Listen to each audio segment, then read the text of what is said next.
Startopia is a space station management sim developed by Muckyfoot Productions and released in 2001.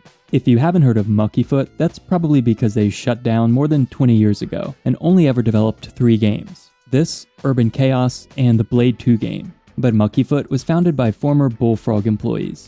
And there's a much better chance that you've heard of them, since they developed classic managerial strategy games like the Dungeon Keeper series, Theme Hospital, and the Populous series. Startopia never achieved the popularity of those games, no pun intended, but regardless, the developer's experience with the genre definitely shows in its design. You can buy Startopia today for just a few dollars, and despite its age, it's impressively well polished, almost completely bug-free, and there are even widescreen resolutions available right off the bat. That's great, except when using these resolutions, things look stretched out. That's fine if you want to pretend like gravity is sucking your space station towards a black hole or something, but if not, there's an easy to install widescreen patch that straightens this out. Unfortunately, with or without the patch, your UI scales directly with the resolution, so at higher resolutions, the text and menus are pretty small. At full screen, especially on a big monitor, everything is still readable, but if you're not watching this video at full screen, then you might notice some of the text is too small to read. But don't worry, I'll zoom in for anything important. Right away during the opening cutscene, you see Startopia's first reference to classic sci-fi media, and there's a bunch more of this scattered throughout the game. Here, it's an obvious parody of the opening scene in 2001: A Space Odyssey. While playing, to do basically anything, you have to beam objects up and down onto the deck of your station, like a transporter in Star Trek. Your AI assistant who gives you instructions and assigns you missions is named Val, like Hal, also from 2001: A Space Odyssey. Visitors and residents on your station can get infected, and an evil killer alien will burst out of their bodies and go on a rampage, like a xenomorph from Alien. And there's no way that you'll convince me the gem slugs are supposed to be anyone other than Jabba the Hutt. There are more references like this, so if you're a sci-fi fan, you can have a good time just trying to catch these whenever they pop up. Story elements in Startopia are extremely mild, which is perfectly okay because it's not the kind of game that requires a narrative. All you really know is that the game takes place shortly after some kind of apocalyptic galactic war. No humans visit your space station, only aliens, seeking refuge from the vast, desolate nothingness of space during this newly formed peacetime, and it's your job to build them a place that's actually worth visiting. These aliens are nicknamed Peeps, which is strange considering none of them are actually people. But Startopia is not a game that takes itself very seriously, and this is the kind of humor it likes to throw at you, so it's actually pretty fitting. There are 9 different types of Peeps, and most of them are ridiculous and endearing in their own distinct way. Their character models are cartoonish with silly animations and goofy sound effects. And even goofier than that are some of the interests listed in their biographies, like ferret herding, psychedelic yodeling, and mutilating cattle. Peeps also specialize in certain jobs necessary for running a fully functional station. Except for the gem slugs. They're only here to go shopping and take dumps. You can recycle their valuable turdites to give your station a nice energy boost. Thanks, I guess. There's no shortage of personality within your station's population, and for every sci-fi cliche that's used, there's usually something creative or witty added in to help them feel unique or enhance the game's humor. But the most interesting part of their design is how their personality traits tie in with their jobs, or how they affect their relationships with other peeps. Salt hogs are your blue-collar workers who do the tough, dirty jobs like work the factories and recyclers, and they embody the major stereotypes that come with that position. They scoff at fancy, overpriced hotels and prefer basic accommodations to sleep off the hangovers they've acquired getting hammered at station bars. When they've sobered up, they like doing macho stuff like climbing mountains, and they'll do their part if a fight breaks out. Initially, you might think the Kamaramans are major slackers. They look like hippies, eat and sleep a lot more than the others, and they're always down for a relaxing swim. But these are your farmers, and they need that extra food and rest from all the manual labor that they do. The classic Greys are your doctors, and they get along well with everyone, which makes perfect sense. Don't piss off the guys that might have to save your life someday. Sirens are probably the weirdest peeps that come on board. Their outfits are interesting. Hiring them and building a love nest lets them tend to a peep's love needs by doing whatever this is. Their hedonistic ways and disdain for violence makes them uncomfortable around your religious and more violent residents. Details like this enhance the idea that you're dealing with different species from different planets. There are still plenty of universal likes and dislikes, but adding some variety to that helps keep your population from feeling too generic. Strategically, it's something you can plan for with who you hire and how you construct your station's layout. Having the right facilities to cater to specific peeps is vital, but the consequences of having peeps on board who don't like each other aren't really that severe. Probably because you actually need most of them together to run a truly effective station, so everyone's along for the ride. And here's your space station, a giant space donut. And thanks to some fantastic camera control, you can zoom all the way out and see it like this from space, and easily move around its interior, viewing things from whatever height or angle that you want. The inside gives you a really cool representation of the station's gravity, which kinda reminds me of those Gravitron rides you see at theme parks, except here I don't feel like throwing up. As you'd expect, your station starts off small, barren, and uninspiring, and it's up to you to expand and brighten things up.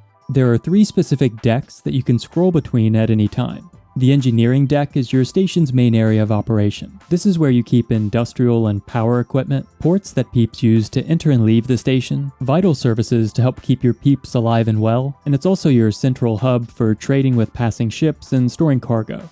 Above here is the entertainment deck, which you'll try to fill with bars, hotels, shops, and a whole other assortment of bizarre and delightful attractions where peeps can hang out, have a good time, and most importantly, empty their wallets. By far the most intriguing and most unique area on your station is the biodeck, a giant greenhouse where you can terraform the ground to resemble the environments of your peeps' home worlds. This gives them a nice place to relax and ward off feelings of homesickness, and you can harvest the crops and trees your Kamaramans plant to use as supplies, sell to traders, or decorate the lower decks.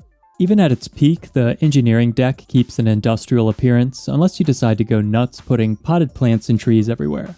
All the fancy gadgets and tech equipment do give the place a futuristic vibe once you've built them, but it's not that sleek, minimalist look that a lot of sci-fi media goes for these days. It's really the other 2 decks that display your progression in the kind of way you'd hope for visually. When they're fully built up, they can give a satisfying representation of the utopia promised by the game's title.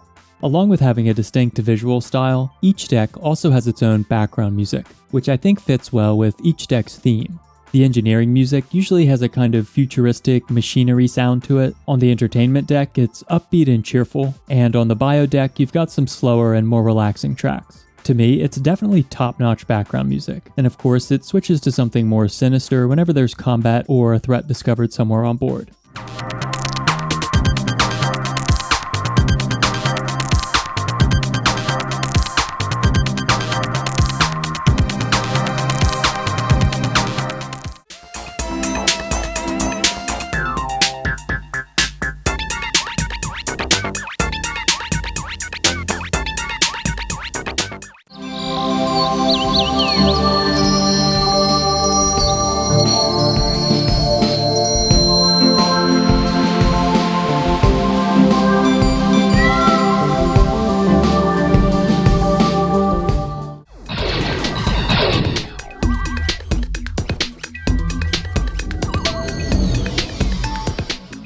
Startopia's campaign has 10 missions, and except for the last few, they're basically glorified tutorials. That doesn't mean that they're not fun, most of them are, but they usually focus on a specific mechanic for running your station, so that when you've completed all of them, you'll have the combined knowledge to be mostly ready for what I think Startopia's main attraction is. It's sandbox mode. Your teacher throughout these missions is your AI assistant Val, who's voiced by the late William Franklin. It's impossible to overstate the quality of the voice acting here. Val's dry humor and subtle sarcasm couldn't have had a more perfect delivery. What happened to him? Oh, he had a bile worm implanted in his central eye. When it finally crawled out of his toe, it was 9 meters long. The Grulian culture can be cruel, but it's also rather beautiful, don't you agree? If I could have any human emotion, I'd have to go for polite disdain. It looks so much fun. Some of the missions are pretty challenging, and it's not uncommon to fail on a first attempt. But all of the humor and the game's lighthearted nature are there to keep your mood up even when things go sideways. Hiring unskilled security workers who like to screw around playing Pong while a secret agent sneaks on board and blows up a bunch of slutty angel people is actually a pretty good time. The missions do a good job of teaching you the basics, but the game doesn't provide you with a lot of the finer details that can help you really optimize your station to its fullest potential. And neither does the manual. I had to rely on an online guide where the author dug through some of the game files in order to answer some of the questions I had. Like exactly how much do peeps like or dislike certain things? What are these different types of food and who exactly are they for? And why the hell do my Jabba the Hutts keep dying in their bathtubs? That's apparently a bug, but I'm glad they never fixed it. But the game makes no secret of how important energy and happy aliens are. Energy is Startopia's currency, and every time you start a mission or a new sandbox game, the first thing you do is build an energy collector. You use energy to buy and sell with traders, hire or promote peeps you want to work for you, unlock new sections of the station, and visitors to your station use it to pay for services. Spending energy like it's cold hard cash might not make a lick of sense, but realism isn't a priority here. But it is a bit more of a priority when it comes to keeping your peeps happy, since they all have a basic need for things like food, sleep, fun, love, and the all-encompassing mind stat, which tracks their overall opinion of your station. If this one gets too low, they'll go absolutely nuts, thrash around, and start murdering. No, I'm kidding. Losing their minds just means that they'll leave your station and never return. Overall, it's pretty similar to The Sims, except in Startopia you never have direct control over anyone. You're the space station god, but not that kind of god. Everything your peeps do is of their own free will, and it's just your job to build them everything they need. But for a game that doesn't require much micromanagement, there are still a lot of things there to keep you busy, and everything happens in real time. Building is aided by Scuzzers, your robotic minions. Basically everything in the game is stored in supply crates. Some of these hold resources which your peeps automatically consume, like food crates and medical supplies, but all of your important structures start out this way too. Just beam a crate onto the deck, unpack it, choose where you want it to go, and in some cases its size and furniture, and then your Scuzzers go right to work. It's super simple and easy, and it's executed in a clever way that ties in with the sci-fi theme. Scuzzers also help keep your station clean. A dirty station means rats, diseases, and if you're really unlucky, a xenomorph rampage. And trash isn't the only threat your peeps face. There are environmental disasters like meteor storms, criminals who sneak on board to sabotage jobs, and those secret agents who plant explosives.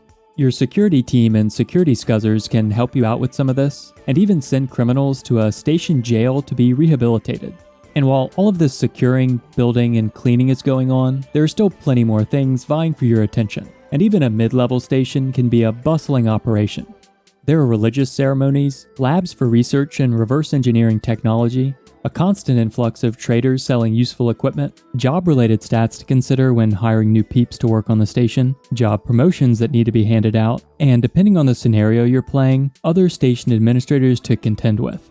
The sandbox mode lets you play by yourself or add computer players and set various win conditions like a total station conquest or an economic war. Certain missions pit you against other administrators too, specifically the last few where this is the main focus. Playing on a station alone is a fun, laid-back experience, especially in sandbox mode where you can set your own conditions and let loose with your creativity a bit. But my enjoyment usually starts to taper off after a while, once I overcome all of the early challenges and have a self-sufficient station where all there's really left to do is expand. Adding a few other administrators to the mix to attack or compete with does help keep things more interesting. But there are a couple of issues I have here. Combat is very bare bones, and you're hardly an active participant.